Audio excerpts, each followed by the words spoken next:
I was totally amazed that an illegal substance that to me was garbage was helping me medically. I was bedbound for about 5 years. I couldn't hold a job. I had to quit school. I was near death. I believe that medical marijuana saved my life. I see it as a kind of wonder drug of our time. What this really is the marijuana legalization lobby taking advantage of sick patients. Legitimate sick patients need legitimate medications. It's a medicine. If it is a medicine, how come it is not regulated through medical fields? Never in my career did I find a chemical so ill-qualified to be defined as a pharmaceutical. I think the biggest problem is that you're talking about a highly impure substance. You get all this stuff that's floating around in marijuana. 488 substances, 66 cannabinoids. If you find a positive effect, then that justifies drilling down deeper and deeper to see where this positive effect is coming from. There's quite a bit of evidence that suggested that cannabis would be useful for a number of indications. Migraine and nausea and vomiting. Marijuana contains anti-inflammatory, antioxidant, and probably anti-cancer compounds. We found that cannabinoids can almost completely cure cancers in these mice. Do you think that there has been much of a conversation about the science? Not nearly enough. Not nearly enough. I think the political controversies have harmed the research side. You would think that our policies in this country should be driven by science, but I think for the most part they're not.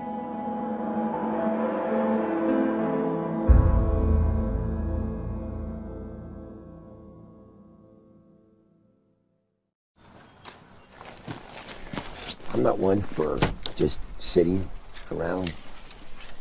I got to be out, and it's outdoor stuff. I'm not much for going to a gym to work out. My physical exercise, I have to be outdoors doing it.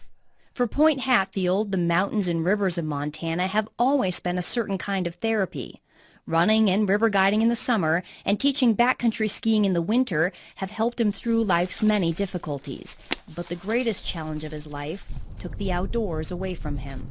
It was like 2 days after New Year's. It just dumped 2 feet of snow, and a group of us skied from Mammoth down to Gardner after work, and we went out for dinner. And when we were sitting having dinner, I just went like this, and there's a lump there. I had a radical neck discectomy. So they cut out this side of my neck. They took out the cleidosterniomastus muscle and all the lymph nodes. But the cancer came back. 2 more tumors and another surgery later, it was clear Hatfield would have to endure chemotherapy and radiation. Chemo and radiation were horrible, literally horrible, because I was throwing up almost all day long, every day. I zapped every ounce of life I had in me, just about. I was just hanging on by a thread. Just like he used to, Hatfield turned to the outdoors for comfort, trying to ski a small hill in his backyard. So I got 2 runs of 2 turns in, and then that's all I could do, wipe me out. 2 days after that, I went cross-country skiing with my wife, and I was able to do about a mile. That's all I could do. I was exhausted. Then after the 3rd round of treatment, I couldn't do anything. Hatfield's athletic frame melted from 160 pounds of muscle to barely 124 pounds. I used to have 15-inch arms, biceps. They went down to 9 inches. I used to have thick legs. I'm skinny now. I'm not used to being skinny.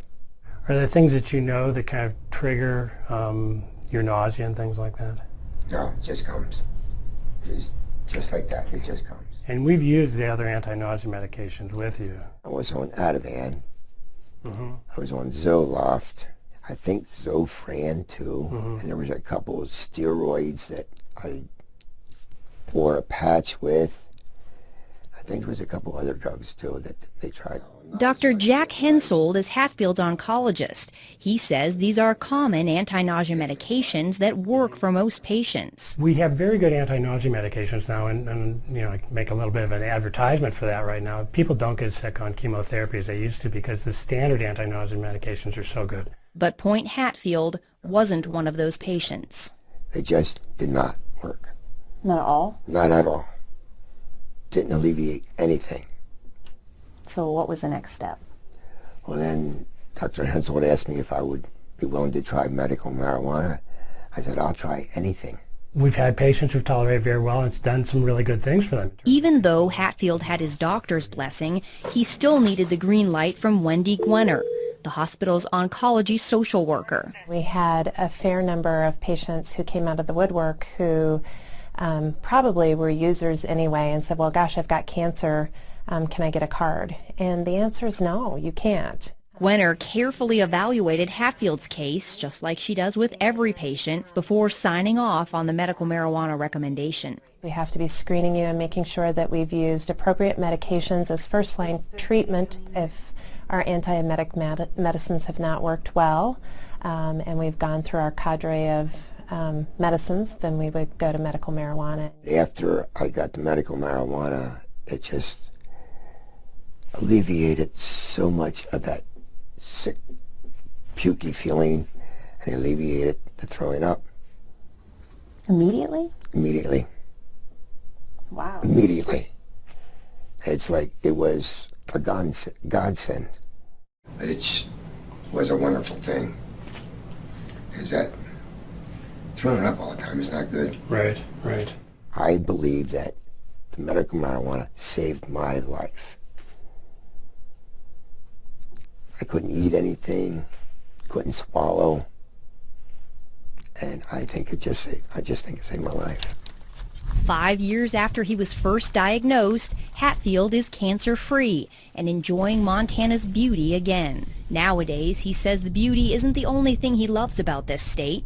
He loves the progressive voters who passed the state's compassionate use medical marijuana law in 2004, allowing patients like him the option of using a drug at the center of a growing controversy. There's a false stigma attached to it, and I'm doing this interview to help other people. Why not? It's our job to help other people. It's our responsibility. If we can do something for people, why not do it? If something can help somebody, why not let those people have that? Impassioned pleas from patients just like Hatfield have been the spark behind a nationwide movement to allow access to marijuana as a medicine.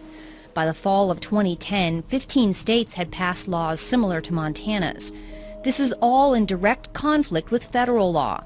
Since the 1970s, the U.S. government has considered marijuana a dangerous drug, one with a high potential for abuse and no accepted medical use. It's known as a Schedule I drug, the most restricted category. Marijuana shares its Schedule I status with drugs like heroin, ecstasy, and LSD.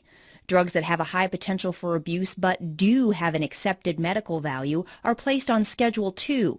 Some of the drugs currently on Schedule II are methamphetamine, cocaine, opium, and morphine. Doctors can legally prescribe medications on Schedule II. They cannot prescribe Schedule I drugs. So doctors like Hensold cannot legally prescribe marijuana to patients like Hatfield. Instead, state marijuana initiatives carve out a gray area, allowing doctors to make a recommendation for medical use. But they do so at their own peril, since the federal government still views any marijuana use, even medical, as illegal. The government publicly says, well, marijuana's not a medicine because we don't have enough studies to show it, or we don't have this, or we don't have that. And you go, well, here I am. You've been sending me this for 28 years. Every month, Florida stockbroker Urban Rosenfeld receives a tin of 300 federally grown and rolled marijuana cigarettes, complete with a legal marijuana prescription glued to the side. Does it seem hypocritical to you? Of course it's hypocritical. Of course it is. I mean, the fact they've been giving it to me for all this time, they've given me over 120,000 medical marijuana cigarettes so far in my lifetime. In the 28 years, 120,000. Rosenfeld is one of 4 surviving public patients in a little-known federal program. I show them my tin can, and I show them my marijuana, they go, what? What do you mean the federal government grows this? What do you mean the federal government supplies this? They have no idea. It was called the Federal Investigational New Drug Program. Since applications to the program are confidential, the exact number of patients who made it in is unknown. Rosenfeld believes he was one of about a dozen patients who received legal marijuana cigarettes from the federal government. We were able to convince the government that nothing else worked, and so they had no choice but to give it to us. Rosenfeld argued he needed marijuana to treat his terrible pain caused by a rare disorder diagnosed at age 10. It's called multiple congenital cartilaginous exostosis, which means bone tumors on the end of long bones, that whatever tumors I had at puberty will grow as I grow. They mostly grow outwardly into the muscles and the veins, stretching the muscles and the veins, making it very painful and very tender. I'd be screaming and crawling on the floor for 2 hours trying to get the muscles to get back in place. And then once they finally got back in place, the muscle would be so torn that I couldn't walk for 3 days. On top of the pain was the knowledge that any of the hundreds of benign tumors in his body could become malignant at any time. Rosenfeld spent his youth and teen years on synthetic morphine, muscle relaxants, and sleeping pills. By age 20, he was taking more than 200 pills a month, and he was a vocal critic of illegal drugs. I hear kids talk about drugs and things like that, and I go, why are you doing drugs? I mean, look at all I have to do. You'd be thankful you're healthy. Even so, Rosenfeld finally gave in to peer pressure and tried marijuana in college. He says he didn't feel anything and decided the drug was useless and that his friends were just imagining they were high. But a strange thing happened one night while smoking marijuana and playing chess with a friend. Rosenfeld did something he hadn't done in years. He sat comfortably for 30 full minutes. I thought, well, wait a minute. In what way did I take all the narcotics and drugs I had to allow me to sit? And I thought, gee, I haven't taken a pill in 6 hours. Well, then how can I sit? And just then, it was my turn with the joint.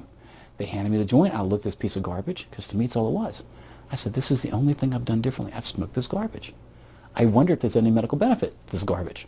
Rosenfeld had stumbled onto another potential medical use for cannabis, chronic pain.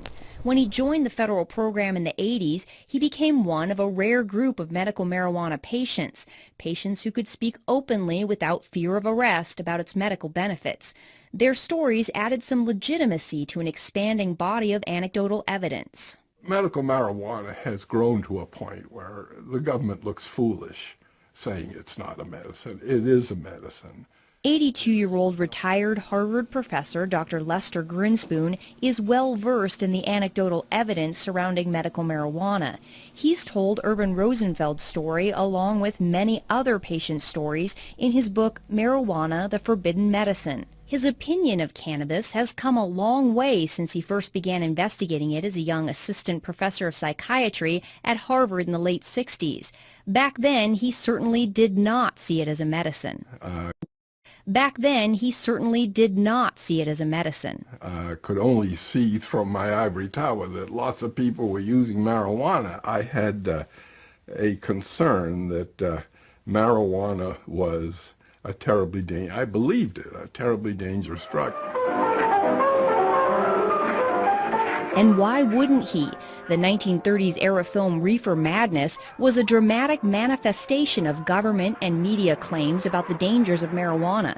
The film portrays marijuana smokers as delirious, insane, even homicidal. Dr. Grinspoon was gravely concerned, and he wanted to give young students the proof that marijuana was hurting them. I went into the library and started to look at this. I wanted to provide a scientific and medical basis for the prohibition. What was the government standing on and saying that this was a dangerous drug? Psychotic reactions can happen. Marijuana is now known to initiate depressive episodes, delusional episodes, manic episodes, and even psychotic episodes. Dr. Eric Voth is an internal medicine physician and an addiction and pain specialist in Topeka, Kansas. He's also the chairman of the Institute on Global Drug Policy and has advised former presidents Reagan, Bush Sr., Bush Jr., and Clinton on drug policy. A critic of medical marijuana, he says one of his biggest concerns is the risk of mental illness, especially schizophrenia. There are clearly patients where it kind of uncaps the psychosis. Schizophrenia is a form of a psychotic illness, and uncapping it in people who didn't know they had it. There have been episodes, again, of people who have sort of uncapped and continued schizophrenic that did not have it ahead of time. Indeed, research has shown a connection between marijuana use and schizophrenia. There is also great concern over marijuana use in teens and young adults because their brains are still developing. But it's still unclear whether marijuana causes mental illness or someone with a mental illness is more likely to use marijuana. As a psychiatrist, Dr. Grinspoon's expertise was in schizophrenia, and he strongly disagrees with critics who say marijuana may trigger the disease. I think that is absurd. If you just take the fact that schizophrenia, the frequency of schizophrenia is about 1% the world around. Now, you would expect with a drug that's used as often as it is, you would expect that there'd be a little bleep in this. It doesn't change a bit. It hasn't changed. In fact, you can find as much literature about how cannabis is useful to schizophrenic patients as it's harmful. Dr. Grinspoon could not find evidence to back up the government and media reports that marijuana use leads to drug-induced violence,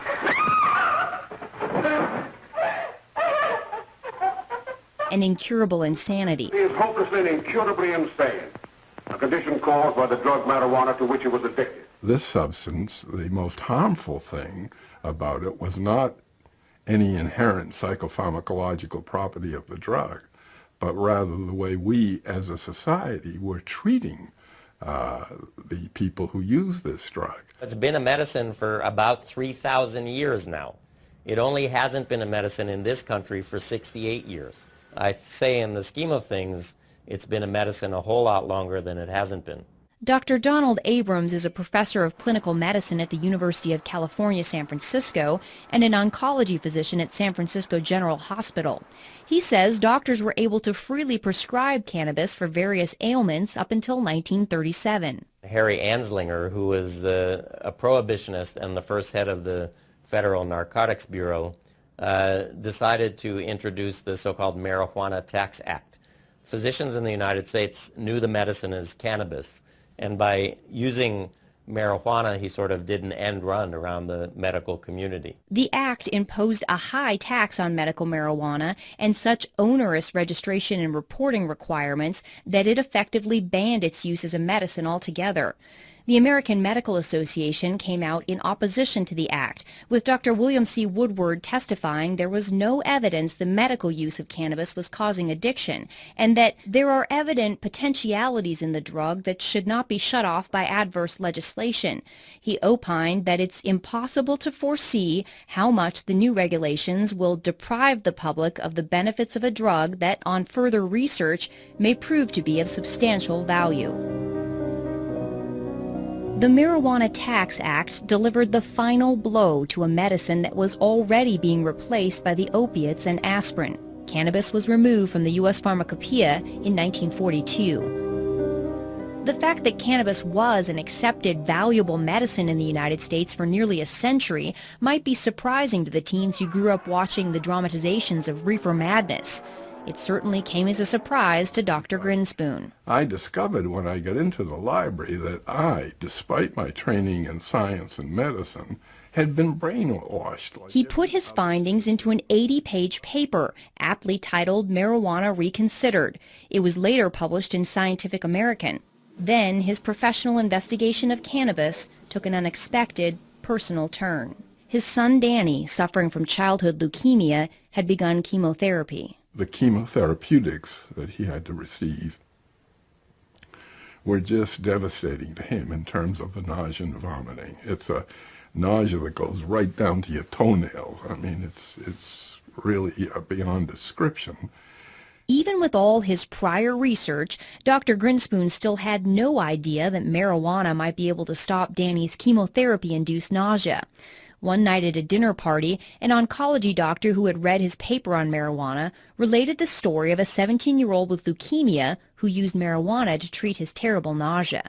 On the way home from there in the car, my wife, Betsy, asked me, don't you think we ought to get a little bit of marijuana for Danny the next time he gets... And I said, I'm almost ashamed to say this. I said, no, that would be breaking the law, and I don't want to offend the physicians, who are taking care of him. So I was against it.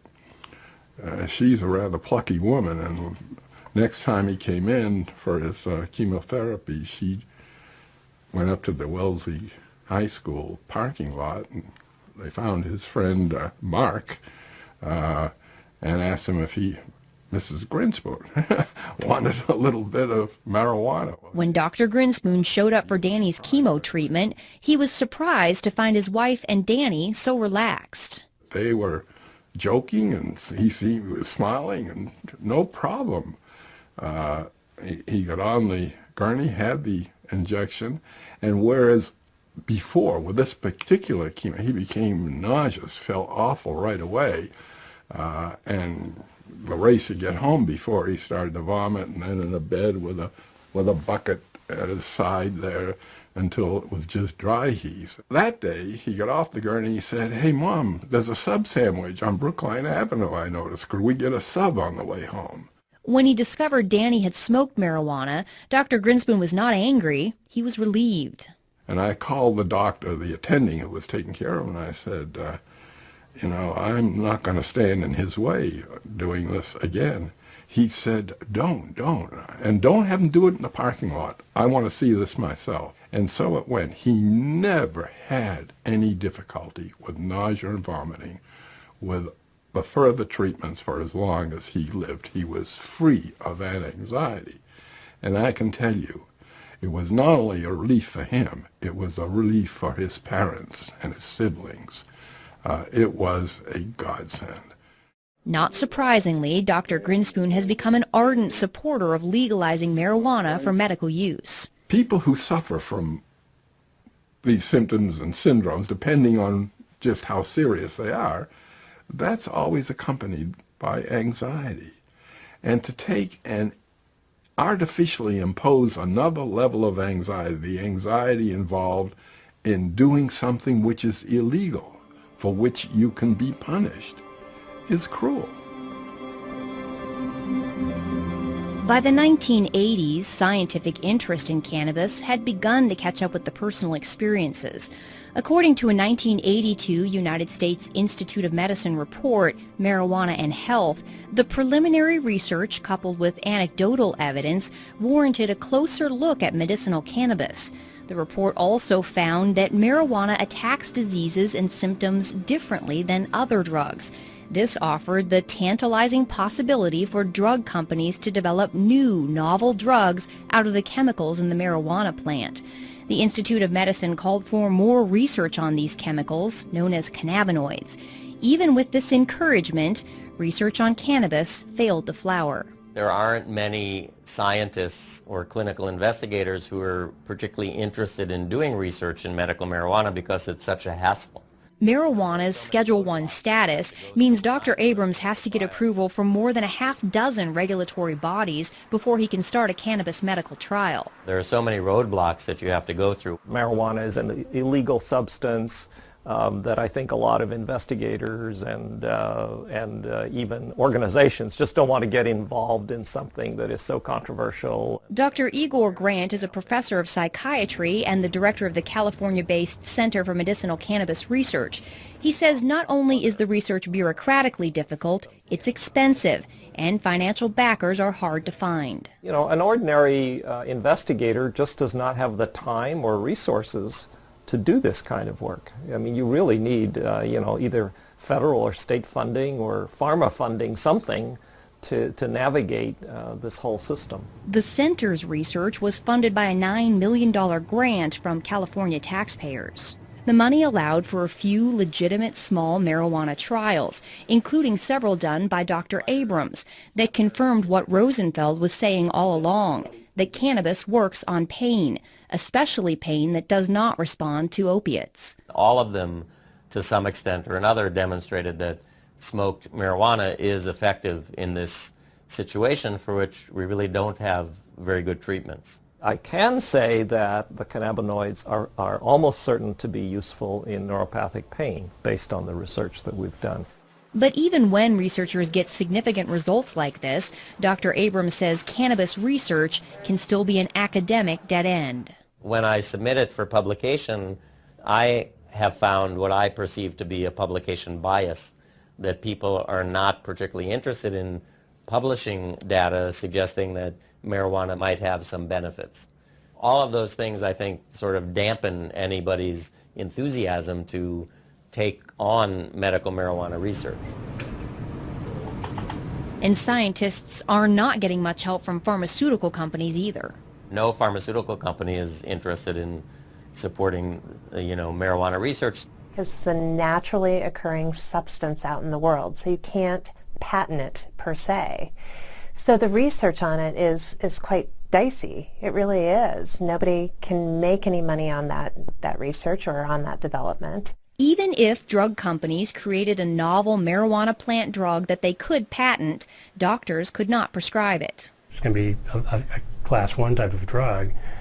It's not going to be broadly used. And again, why do you want to spend a lot of time developing a drug that you can't really sell? Why would a pharmaceutical company want to get involved with something like that? I think until marijuana is rescheduled, large-scale research will probably not occur.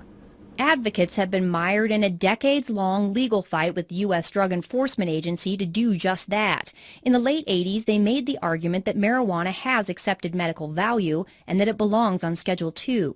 It was the judge who, my understanding was, basically suggested that it be made a Schedule II.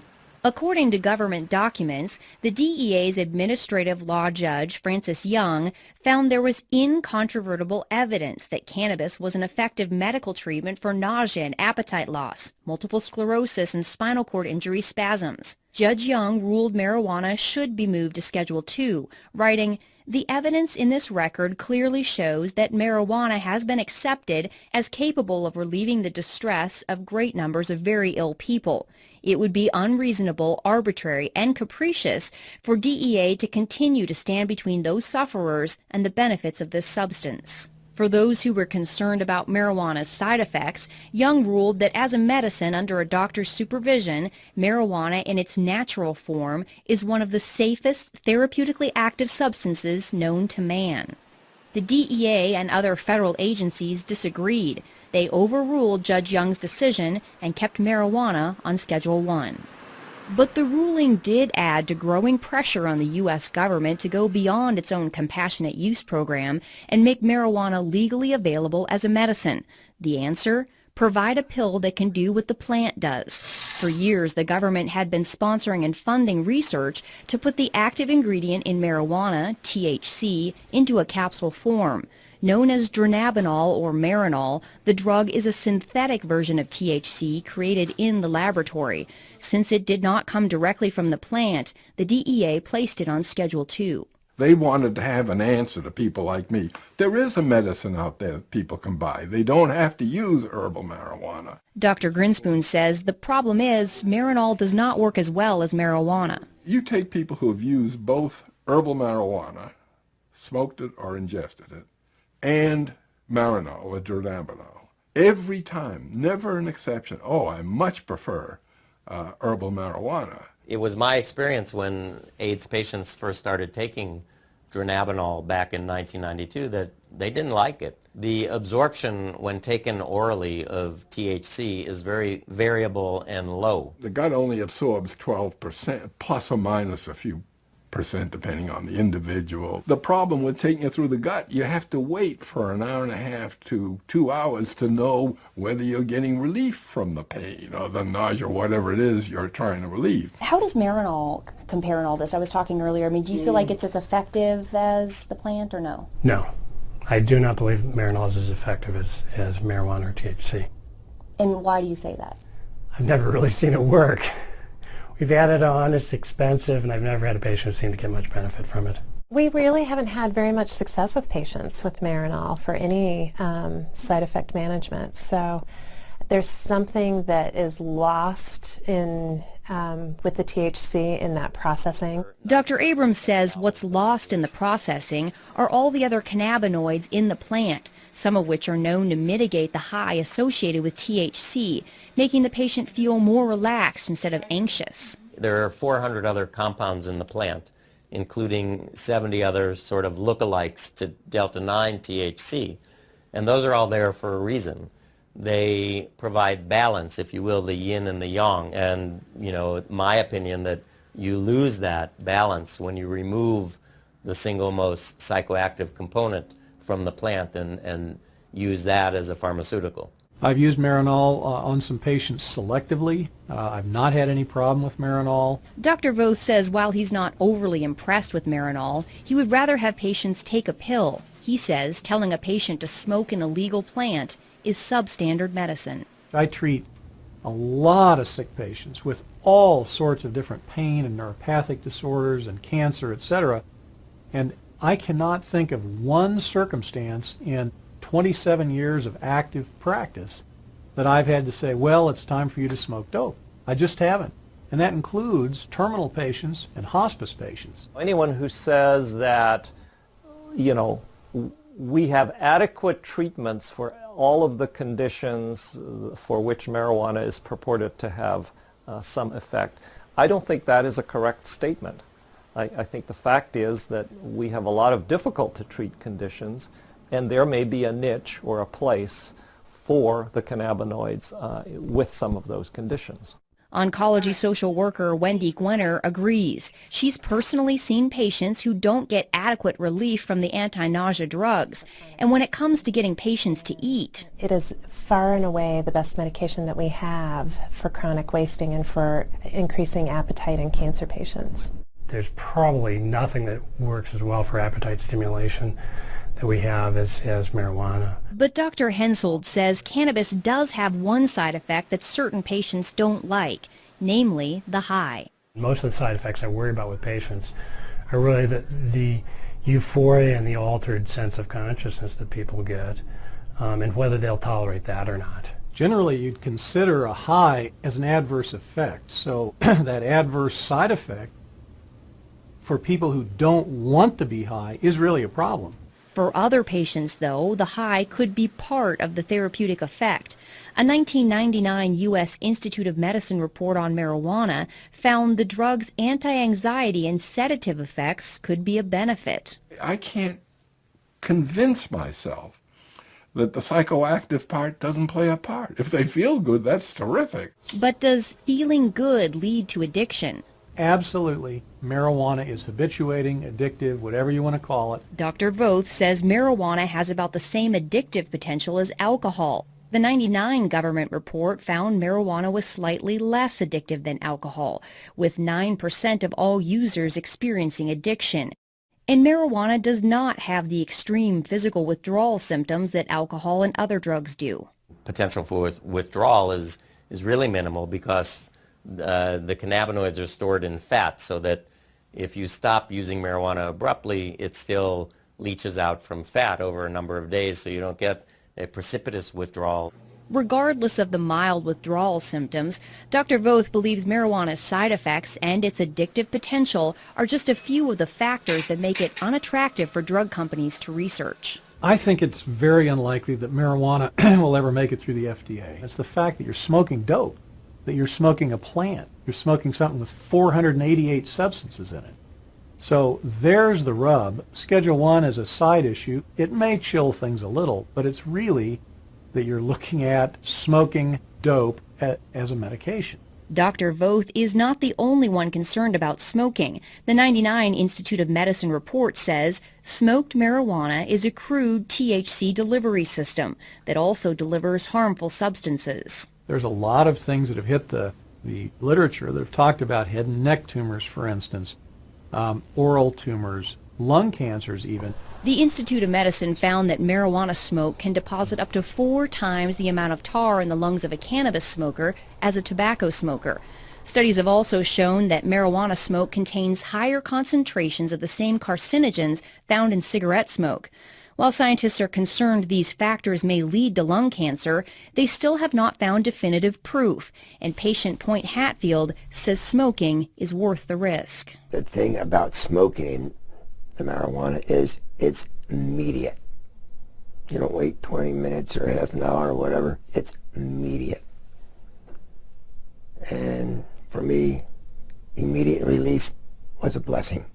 When you smoke cannabis, by the way, the peak concentration in the bloodstream occurs in 2.5 minutes. When it goes through your lungs, it goes into the right side of the heart, into the left side of the heart, and then right up to the brain. Most people prefer the inhalation method because they can better titrate when the effect comes on, how long it lasts.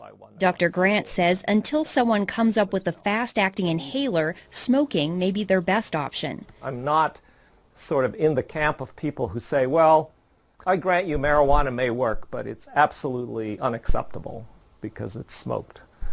I don't think that's right. Do you worry about patients smoking? I don't. I look at the cost benefit. The cost of having untreated cancer would be far outweigh whatever carcinogens might be introduced to the lungs. Even Irvin Rosenfeld, a patient who smokes 10 to 20 marijuana cigarettes a day, doesn't waste any time worrying about the smoke. No. Why not? First of all, I have over 200 tumors in my body that could go malignant. I should live so long as to die of lung cancer. Okay. A 2006 lung cancer study funded by the National Institute on Drug Abuse gives Rosenfeld even more to smile about. Researchers unexpectedly found that chronic, heavy marijuana smokers not only had no increased risk of developing lung cancer, but they actually had a decreased risk. Marijuana contains anti-inflammatory, antioxidant, and probably anti-cancer compounds in it. This is where the complexity of the plant is both a blessing and a curse. With dozens of cannabinoids and hundreds of other compounds, it's difficult to pinpoint the source of the beneficial effects found in the smoking study. There are challenges in doing research on something that has, 150 different chemicals in it. Critic Dr. Eric Voth believes the true medical potential of cannabis lies in targeting some of those chemicals, not smoking the entire plant. There are elements in the cannabinoids and various cannabinoids that have a lot of positive effect and very little addictive or high causing effects. Scientists have managed to isolate and focus attention on one of those. It's called cannabidiol, and next to THC, it's one of the most abundant cannabinoids in the plant. CBD is cannabidiol, which is another cannabinoid like the main psychoactive ingredient, but instead of getting people high, CBD seems to be a very potent anti-inflammatory and analgesic. So it relieves pain and decreases inflammation. But what I'll do... Judge anti-inflammatory and analgesic. So it relieves pain and decreases inflammation. But what I'll do is I'll just kind of put the stove on low. I'll spoon out a little bit of the canna butter, about that much as a dose is worth for the night. And I'll put it into the pan and just let it melt down. CBDs seem to help my seizures. I'm not using it to get any psychological effects off of it. I'm just eating the butter raw with bread, so warmed up. And how often do you take that? Once a day, twice a day? At night right before bed. I used to be on approximately 14 different prescriptions, and I would still have up to 12 seizures a day. I used to have to take 2 handfuls of pills, no more.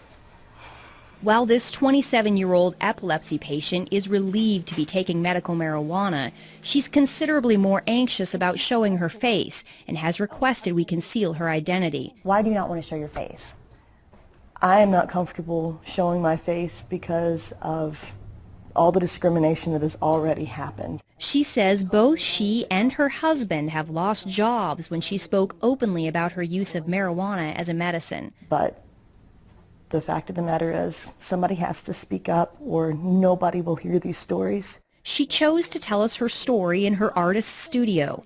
Here, she creates much happier works than she did even a few years ago, when her self-portraits plainly showed the toll epilepsy had taken since she was diagnosed at 15. I've taken pretty much every anti-epileptic on the market, and some with a little bit more success than others. Some of the medicines I was on had nothing to do with epilepsy, and the doctors put me on them to help me sleep or to help with my anxiety issues. The seizures were so bad I needed to be sedated heavily to sleep. The depression gets worse the more you're sedated. Despite the constant seizures and depression, she graduated high school and was accepted into a private women's college to study psychology and fine arts. The seizures were so intense by my early 20s that I couldn't stay in class. And as the stress of exams would come closer, that would trigger seizures. She had to withdraw from college just a handful of credits short of graduation. The seizures were so bad and the medication so debilitating that getting a job wasn't even an option. She was bedbound for years while the epilepsy ruled her life. My husband would have to call me, 25 times a day from work just to make sure I was still breathing okay. I could not shower by myself because if I slipped and fell, it only takes a half inch to drown. So we were living on pins and needles with me having that many. That's when she decided to move to a state with a medical marijuana program. She had read stories about its potential to treat epilepsy, and she wanted legal access to it. How did that impact your seizures? They started slowing down. I had to build it up in my system, and it wasn't until I started ingesting it that they really stopped completely. The potential of the CBDs in marijuana to mitigate epileptic seizures is not new. Scientists who put together the 1982 U.S. Institute of Medicine report found substantial evidence from animal studies to indicate that cannabinoids are effective in blocking seizures and that there is strong support for further investigation into the utility of CBD in human epilepsy. The subsequent 1999 Institute of Medicine report was less enthusiastic, saying the solid scientific evidence still isn't there yet, and it was unlikely to be a fruitful area for drug research. Well, I'm not waiting for the FDA approval to come through. I know how it affects my body, and that's one thing that I've learned through taking prescription drugs all these years. I have to know how this stuff is going to affect me, not what somebody else says it does for them.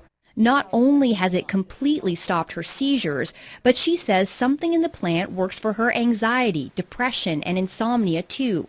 So she sees the scientifically undesirable cornucopia of substances in the plant as a benefit, not a detriment. The fact is it works. It works better than anything I've ever tried, any pill I've ever taken. The cannabinoids have multiple actions. It's not just on pain, or in her case maybe anti-epileptic action, but for many people, they have a sedative and anti-anxiety effect and so forth. I'm a cancer doctor, and I often suggest to my patients that they consider marijuana for their loss of appetite, nausea, pain, depression, and insomnia. It's one medicine they could use instead of 5. Critics of medical marijuana are highly skeptical of claims it can treat just about everything. How is it possible that one plant has the potential to treat so many different ailments?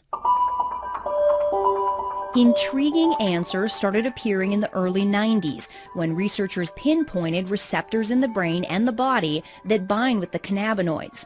Receptors can be described as locks on the surface of a cell, and when the correct key binds with the correct lock or receptor, it opens the door and delivers messages. Sometimes the message is that the body is feeling pain.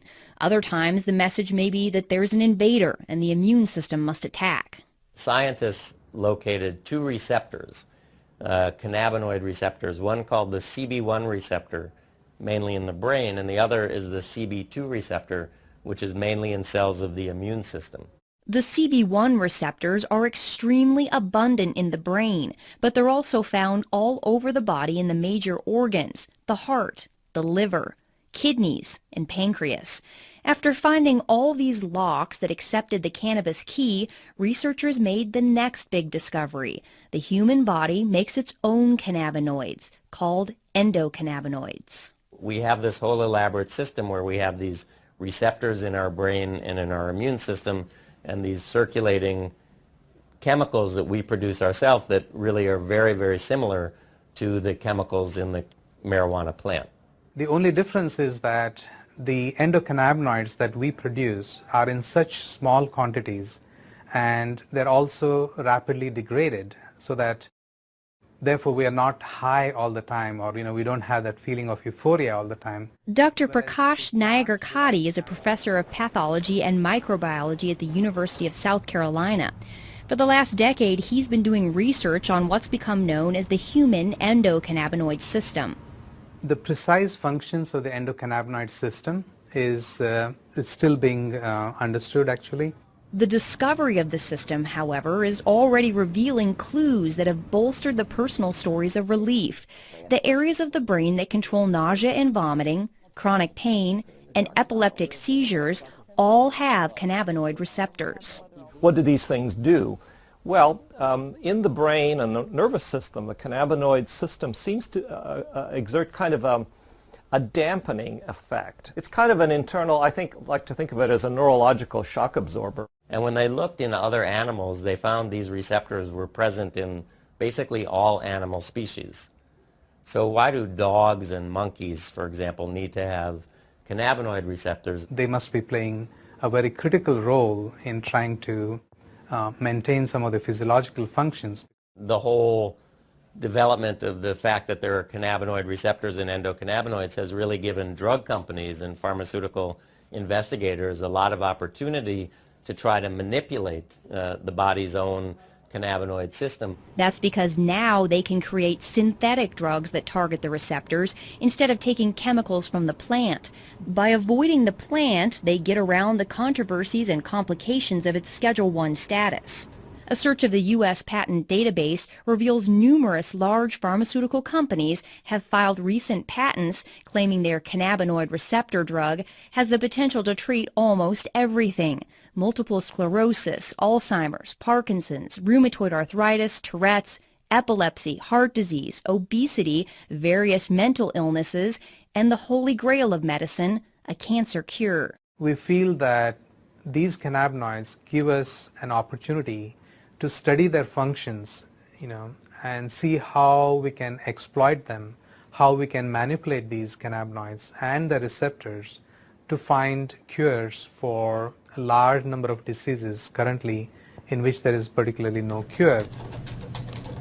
As an immunologist, Dr. Nayagarkatti and his researchers at the University of South Carolina are exploring the impact cannabinoids and the CB2 receptors have on the human immune system. Both U.S. reports on marijuana found the cannabinoids do suppress the immune system, and previously this was seen as a concern. But Dr. Nayagarkatti believes tamping down the immune system could be a good thing. Is a concern, but Dr. Nayagarkatti believes tamping down the immune system could be a good thing. There are about 80 different autoimmune diseases, and basically autoimmune diseases are triggered by your immune system going haywire, getting hyperactivated and destroying certain cells and certain tissues. In multiple sclerosis, for example, the immune system suddenly begins attacking the brain and the spinal cord. Rheumatoid arthritis and lupus are similar diseases caused by the chronic inflammation associated with an immune system gone amok. The cannabinoids dampen down response to bacteria or foreign agents or injury to tissues. A lot of scientists and researchers are interested in those properties of the cannabinoids, in trying to see how we can suppress the immune response in autoimmune disease conditions. For Dr. Nayagarkatti, the research has gone far beyond treating inflammatory problems.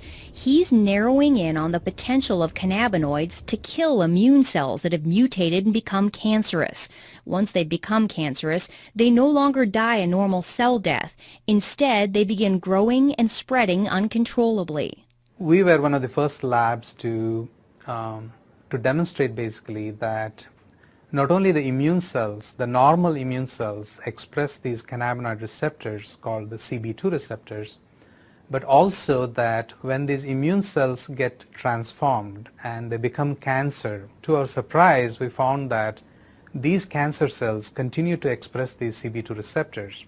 This was an exciting discovery because the CB2 receptor can act like a target for the cannabinoids. Once they bind with the receptor, they can tell the cancer cell to die. So basically telling the cells basically to commit suicide, and that's what they do. And we demonstrated that that would be the mechanism by which the cannabinoids can kill the cancer, and therefore it can be used effectively as an anti-cancer agent. Dr. Nagar-Katti and his researchers were able to eradicate almost 100% of the cancer in test tubes. But they were skeptical they would see similar results when they moved on to tumors in mice. To our surprise, we found that almost 25 to 30% of the mice completely rejected the tumor. They were completely cured. And in addition, we found that the remaining mice also, there was a significant reduction in the volume or the size of the tumors as well. The lab results have been so promising that Dr. Nagar-Katti is beginning clinical trials with leukemia patients. There's no doubt in his mind that the cannabinoids, either from the plant or lab created, will play a major role in medicine in the future. I feel that in the next 5 or 10 years, there is going to be exponential growth in cannabinoid research. It's an area where both the critics and the advocates agree. Scientists are now well on their way to developing medicines based on the cannabinoids. It begs the question, however, will modern medicine eventually make the marijuana plant obsolete? No, it will not. In fact, it will only enhance it. Okay, because now it's more proof that the plant really does work. Okay, and instead of spending $600 a month on buying the pharmaceutical drug, I can grow my own plants. I don't want them to ever take the choice away, because I don't know how long it's going to be before they really find out exactly what is working for me or for others. And right now, having the raw plant available is the best solution, because you have all of it there. You don't have just what they've isolated, just what they've decided is important now. Let's keep it in the corridors of science. Let's keep it in the FDA. Let's do what needs to be done, which is careful, longitudinal, placebo-controlled, crossover, head-to-head studies, and see where it falls out. But let's deliver what's really medicine. That is the individual cannabinoids. They may come across some things that are better than herbal marijuana for one thing or another, and good luck to them. I'd love that. But I never want to see compromised the capacity of people to use herbal marijuana, whether it's because the drug that they've come up with is much more expensive, or it doesn't do as well, or whatever the reason. That people should always have herbal marijuana available to them without any constraints from the law. Patients say for now the question is irrelevant. Science has not yet given them the opportunity to choose between an effective pill or the plant. This is something where I have no other medical alternative to treat this condition. I have exhausted all of modern medicine's alternatives, and they have really screwed my body up. She says cannabis has allowed her to hold down 2 jobs and make plans to go back to school and finish those last credits. There is so much promise now where there was none before. Without the 10 to 12 cannabis cigarettes a day, I would not be working. I most likely would be on disability. I'd be homebound, and I'd be a drain on society versus a productive member of society. The federal program that allows Irvin Rosenfeld to legally use marijuana for chronic pain was shut down in 1992. Today, he's one of a few living patients who were grandfathered in and still receive marijuana every month, courtesy of the U.S. taxpayer. Point Hatfield believes he will never gain back the muscle he lost during his cancer fight, but he got his life back. And he thinks people should not underestimate this plant just because it doesn't come with a prescription. It's medicine. It's medicine just like aspirin is, or Zoloft, Ativan. It's a medicine. Marijuana is here to stay. It is certainly here to stay as a medicine. Dr. Grinspoon says the social stigma surrounding marijuana has damaged the medical research for too long. Today, he's on the advisory board for the marijuana advocacy group NORML. because he believes the only way marijuana will reach its true medical potential is if it's fully legalized. He's felt this way since the 70s, when he predicted the medical promise of cannabis would lead to a repeal of the prohibition in less than a decade. For years I waited for my prophecy to come true, and I despaired that I would never see it in my lifetime. And I'm 82 and I have cancer now, so I'm not sure I will, but at least I'm seeing, here this boat was dead in the water for all the years I was running around testifying, so forth. Nothing. And now, since medical marijuana, wow, are we making progress. Well, you're going straight to the heart of the issue, which really is the medical excuse movement is a means to get the camel's nose under the tent. The folks that are pushing the medical excuse movement really come from the medical legalization movement. I think it's not helpful to brand people's motivations. It may be the case that there are some people out there who really are trying to legalize marijuana under the cloak of medicine. I don't happen to be one of them. I'm more interested in seeing if there is a medical indication here, and if there is, I think it is a social responsibility to provide that for people who are suffering. The scientists are not here to make like policy decisions, but our goal is to find out the truth. To that end, the American Medical Association and the American College of Physicians have taken positions that marijuana should be moved off of Schedule I to make research on the cannabinoids easier. We who are involved in the science sort of wish that science would become more of a dominant driver in the messaging, as opposed to politics, religion, and ignorance and fear. I like to say it's time to have more light than heat on the subject, and clear away the smoke here. When you strip away the smoke of the social and political issues, one thing is clear. After decades of controversy, conjecture, and limited research, we have arrived at last in the realm of science. We know more about the secrets of this complex plant than at any other time in history. The only question now is where that knowledge will take us.